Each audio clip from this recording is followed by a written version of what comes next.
Hello there, Servum17 once again. This is my ReCore walkthrough, and we are approaching Mission 16, The Warren. So if you remember all the way back when we were first adventuring through the world of Far Eden, we came to this door and I had to rush to it because I was full on inventory and I was explaining why I think that that's a bad thing. And then this door needs two cores, two power cells to be specific, and the two of them are pretty much very close to the door, so it's one of the simpler ones in the game. And there's also some pretty good loot around here if you want to adventure and pick it up. But we were essentially being blocked from entering this dungeon. And the game puts these walls up every so often, and it does it for a few reasons. It does it mainly so that it can kind of incentivize you to explore and look at what they've made. But it also does it because the length of the game is questionably short. So the best way to, of course, lengthen games in the modern world is usually to put some kind of interesting contrived mechanic to block the player's progress. And this is just one instance of it. But now we can come in and you'll notice we have 25 prismatic cores, which is indeed 10 more than you need to be here. But every little helps because we're going to be pushing on to get as many as we can before we enter the tower and it becomes a collectathon. So I've checked the comments for a lot of the videos. Here is the first introduction of the poison robot. They're going to make this dungeon kind of interesting. I like the idea of them, but I think the spray of the poison is kind of crazy. For a game that is rather modest on its pressure on the player, if you jump towards these areas where the gas is being emanated, it is all-encompassingly going to kill you. And it can lead to some pretty hilarious moments, and hopefully you'll see some of them, because the joy of ReCore is a lot of mistakes don't lead to death, they just lead to failure, and then respawns. And because there isn't that much challenge in this game, I haven't edited it in the same way that I would normally edit a walkthrough. And that's not to say that I haven't, got rid of a lot of fails, because I have. There were moments where I died and got stun-locked and things, and those have been trimmed away. But the instances where I fall, or I fall for a trap of some sort and it knocks me off and I respawn in, instead of linking the footage and making it look like I never do those things, I've kept them in. And there is, an argument for both, to remove them, an argument for keeping them. And the reason that I've done it is because it gives the series something else to talk about, because at the moment, you don't need this walkthrough, guys. I'm doing it because I want to, and because I said I would, and I like to try and keep my word. There's a few people watching it who seem to be generally invested in the series of watching the videos, but for the most, I can tell by the numbers on YouTube, but this is a project that not a lot of people are caring for. And that's fine, guys, I understand it.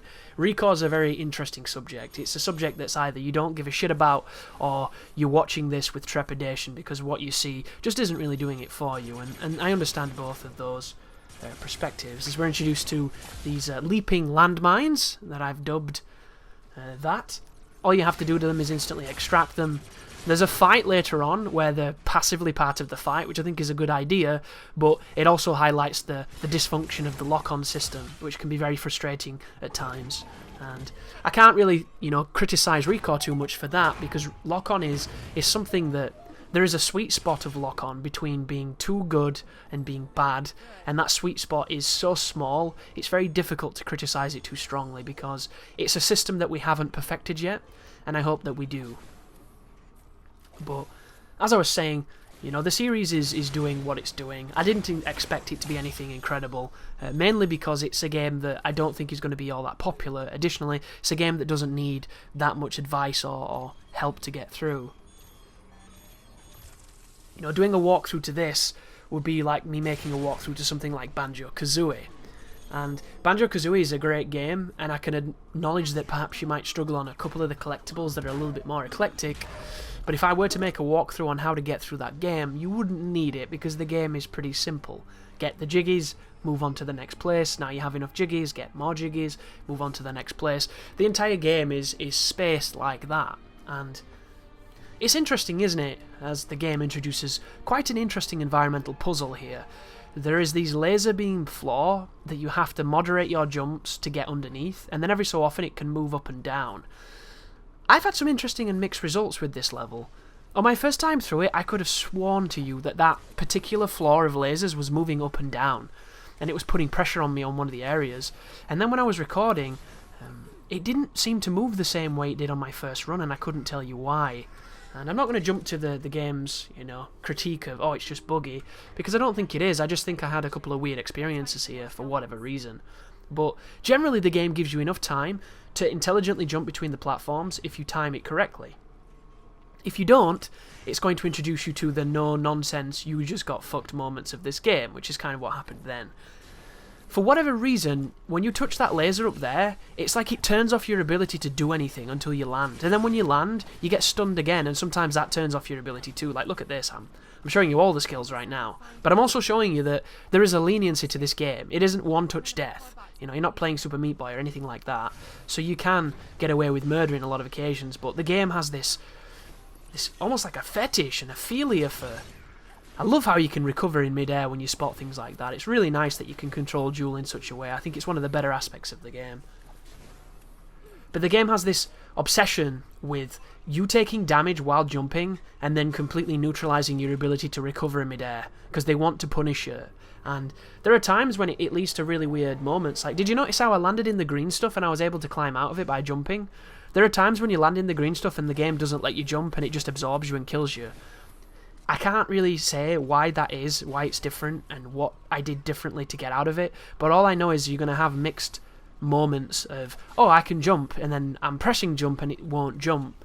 So there must be some kind of system governing a lockout to being able to recover when you fall. And the good news is, it doesn't murder you, it just probably takes a little bit of life and puts you back to the last checkpoint. And when you're in the dungeons, ReCore's load times aren't bad. The load times are very, very manageable. I can't really complain. If I want perfect load times, I'll go to PC with an SSD and highly optimize and overclock and everything and make it super speedy, but that's just not who I am, I guess, as we hit this console and we get to the next objective. This entire dungeon is essentially just pathfinding until we get pieces to create our next robot buddy, our next core companion, and this leads me to one of the more detrimental aspects of game design in ReCore, which is, I don't understand why this is not just a passive ability like the boosts on the boots are. I don't get it. The only thing that I can say to validate why this next robot exists is for diversity, and the game is already very simple and very samey, that I just don't think adding an extra robot is going to give you any diversity, because the way the systems complement each other, all it does is frustrate the player, because they'll need a robot they don't have, and they should be able to have it, and there's no reason why. Because the counter-argument cannot be they did it for performance sake, because this game runs like shit on console, and they can't say, they did it for optimization rates, because it loads like shit on console, so the only reason they did it is because they thought it was going to add some kind of strategic element and some RPG delusion of control, when all it really adds is awkwardness and frustration. And once again, games are usually, like, see me recovering here, and being able to jump? Now I can't jump. So maybe you get 2 jumps and then it fucks you. I'm not entirely sure, but that's the reason that I kept that in, guys, because I want you to see how that seemingly works. And I'm almost certain I've had moments where I was able to jump more than twice, but I might have landed on something and then had to recover. But that's your biggest threat, and that's the biggest penalty you're going to face, which is really kind, I think. It could have been way worse. They could have put you back to the beginning of the dungeon. Can you remember when games used to do that? I was playing Beautiful Joe the other day. That is a game I absolutely adore. It's a very fun game by Clover, but when you die on that game, my god, do you get punished. It's like, this game's really hard too. Beautiful Joe is no joke. That is a tough game. But then when the checkpoint is at the beginning of 5 rooms you've just done, it makes you wonder what the fuck we were smoking. And it all comes back to the same thing. The convenience and the accessibility of games now is night and day different. And I don't think it's a bad thing. I just think we've missed the in-between part. This is a chest that is trapped by some enemies, so you have to kill a little gauntlet of dudes. Not too bad though. It's the standard gorilla dudes. He's charging up a ground pound then, so if I'd not stunned him, he would do what my buddy's doing right now, but his would be electrical. And do you see the fire that's on the screen? It emanates from a central point, and it spreads and disperses, and I think there's 2 to 3 waves of it. So if the enemy ever does it to you, all you have to do is a couple of well-placed jumps, and it doesn't touch you. As long as you're over the fire or over whatever it is, you'll be perfectly fine. Problems can arise when your buddy's doing fire and enemies are doing fire, because you can't tell which is friendly and which is not friendly. So there's these really weird moments of, what the fuck is happening? I'm getting hurt. and it all comes down to you didn't realise that your enemy was also attacking you in the same way. It's just a very specific attack, and I'm not sold on it at all. You know, ground shockwaves are something that games have had for a long time, but I think that there's a very fine line between them working really well and being fun and just being kind of bullshitty. Like, anybody who's been with my channel, if this is your first video, you might not know, but I've played a lot of the Souls games on this channel, and one of my biggest criticisms of those titles is that a lot of the hitboxes that the enemies do when it comes to jump attacks and when it comes to ground slams or any kind of AoE attack, they are generally very dishonest. And I don't know why I hold games to a standard of honesty. It's stupid. You know, it's like holding games to a standard of realism. Why are you doing it? We don't know, but we do sometimes. It's one of those gut reactions. You know, why do I expect this when I know what it's like? But I still do. It's that naive part of me that wants things to be better. This is a really good opportunity here to get a high combo as well. I'm not too sure if you can get the 30, but you can probably get very high if you do this correctly.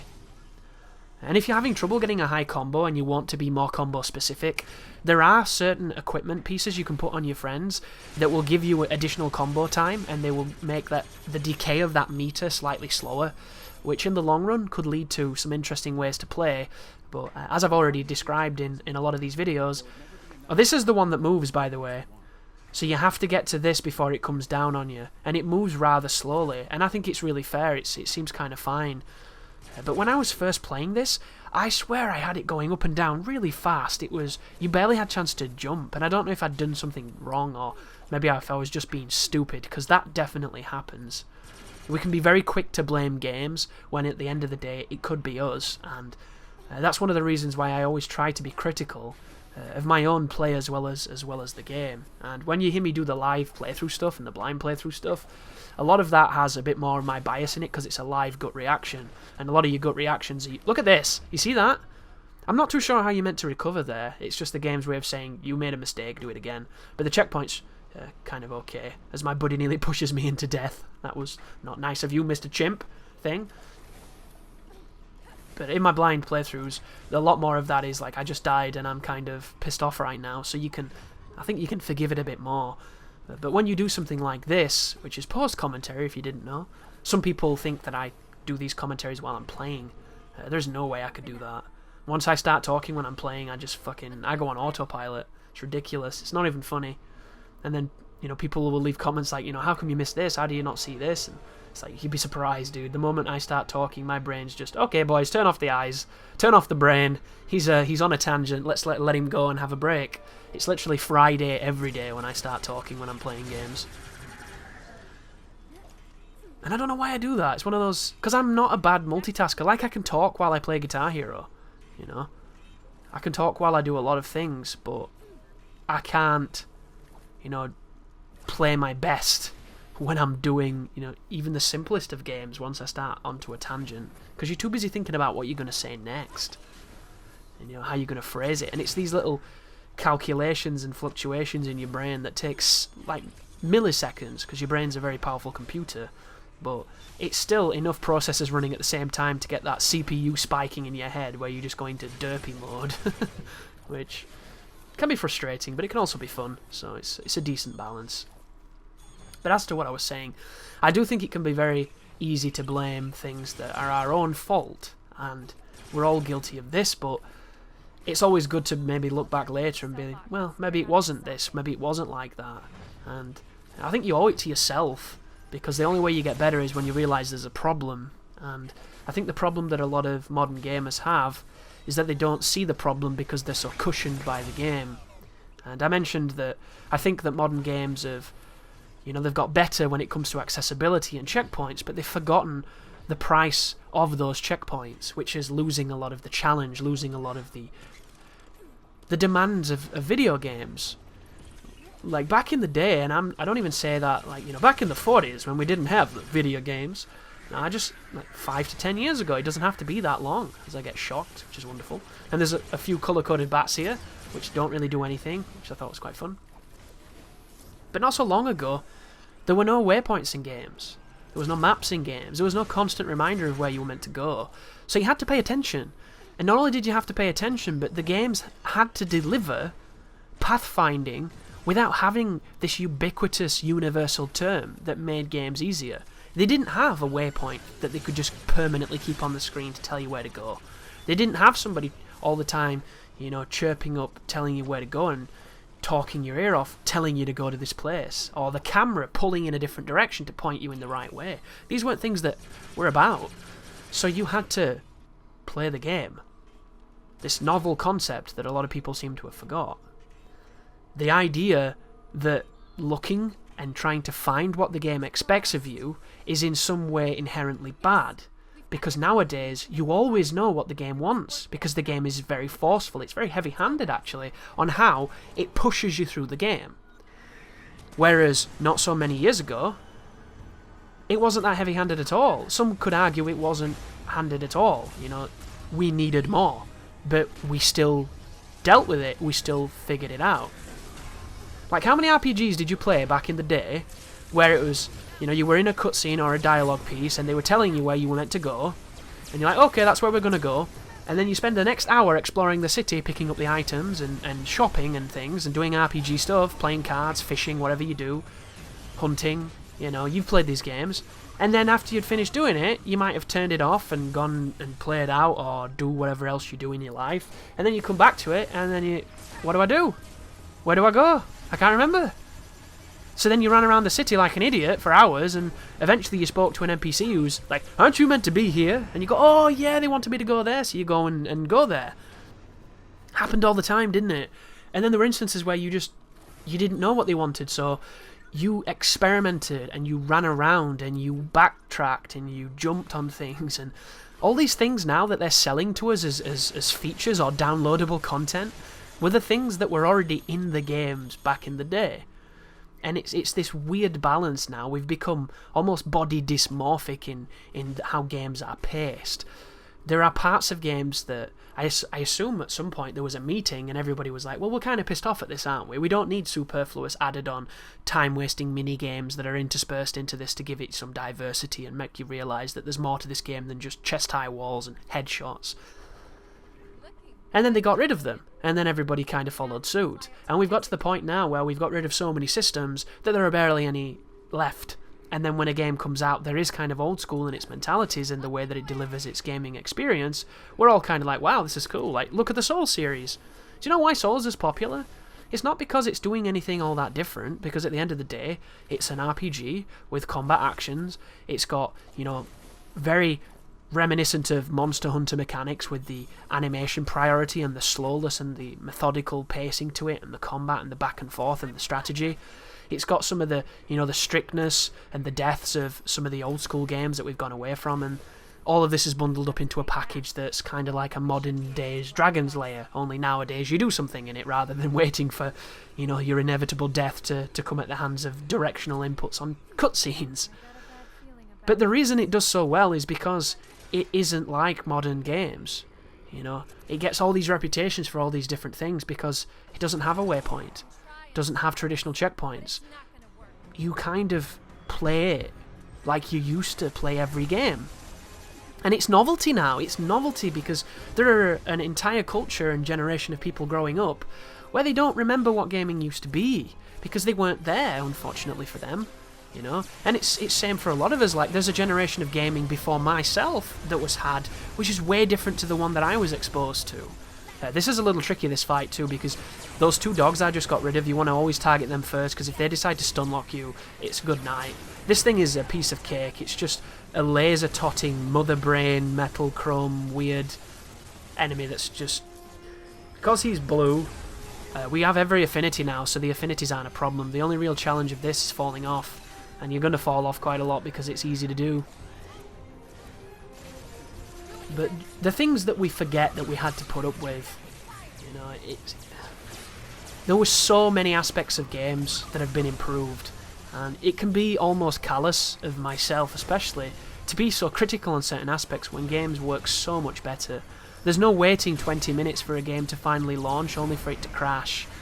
I've got many memories of playing the Commodore 64 where I can't even tell you what was past the first screen on games because you never got there. And you never noticed that you never got there because you kept thinking that, what if I can? You felt like a moth. on its way to the sun. I'll get there one day. You never did. Nor will they. I'm pretty sure moths need oxygen. I don't really know too much about animals. So I tend to avoid them, but pretty sure that they can't do well in space. And if they can, good on you, son. You know, that's the wonders of life, isn't it? It's a very minuscule area of space where we're afforded the function of being alive, and then everything else is kind of dead and barren and cold. You know, I don't think moths have particularly got very warm jackets on, but they'll need it if they're going all that way into space. And then again, they don't move that fast, do they? So how long does it take a moth to get to the sun? Is it like 200 million trillion years? It's probably a very long time. So what's their standard lifespan? About 24 hours, depending on whether or not they find a light source that inevitably gets them killed. Oh look, there's a sun, I want that. And it's the front of a car, see you later. God, moths are dumb. And I like moths. This is not me being anti-moths. I quite like them, they rather enjoy my dust. But it's just stupid. I'm sure they do something wonderful and they keep the world in balance, but I wish they were smarter. The window is there, dude. I've opened it for you. Why can't you just figure this shit out?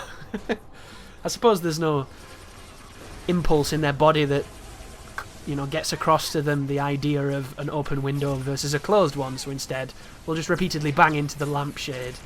Like anybody has lampshades anymore, that's so retro. This is quite a long fight. I like the long fights in this game because it enables you to do interesting things, but as you can see, all I'm really doing is combining charge attacks, using anchors, and getting my buddies involved. Seth's doing a wonderful job of being Seth. Can you imagine if he was Seth from Street Fighter and he was getting in there and mixing the enemy up? That'd be hilarious. Come on, Capcom. Kaiju used to work for you. Give him some goodwill. Put Seth in the game. Starts doing tandem typhoon and shit and dive kicking. That'd be wonderful. That was an interesting time, wasn't it? You know when games used to collaborate a lot? What happened to those days? Did everybody get so money hungry that they don't want that anymore? I also find it interesting. It's telling us about the tug-of-war system when we're pretty much nearly at the end of the game here. And you might be wondering, well, end of the game? You've barely done out. Well, welcome to ReCore, guys. Unfortunately, this game's very short. It's bookended by some bullshit to make it longer, but it's also very short. But what was I saying before I went on the moth tangent that just came out of nowhere? Oh, be careful of these dogs as well. Whenever these dogs get this close, it's bad news. But whenever they're on their hind legs, it means you've stunned them and the beef. They're just easy at that point. You should eat them. The games have got way better in a lot of ways. But I think we've got all the convenience now and none of the challenge, which I think is bad.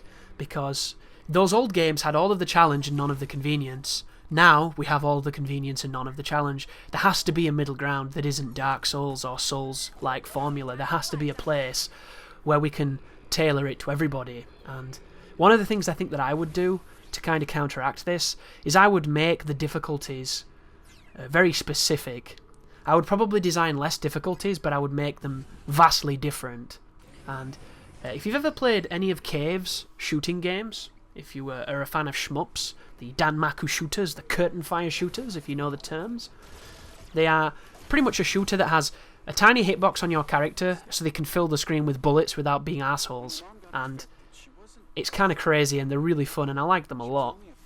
But the way they do difficulty in those games is it fundamentally changes the way the game plays and it also changes the scoring systems in a lot of ways. And I like to use Mushihime-sama as an example, which is a bad way of saying, I think it's Japanese for insect princess.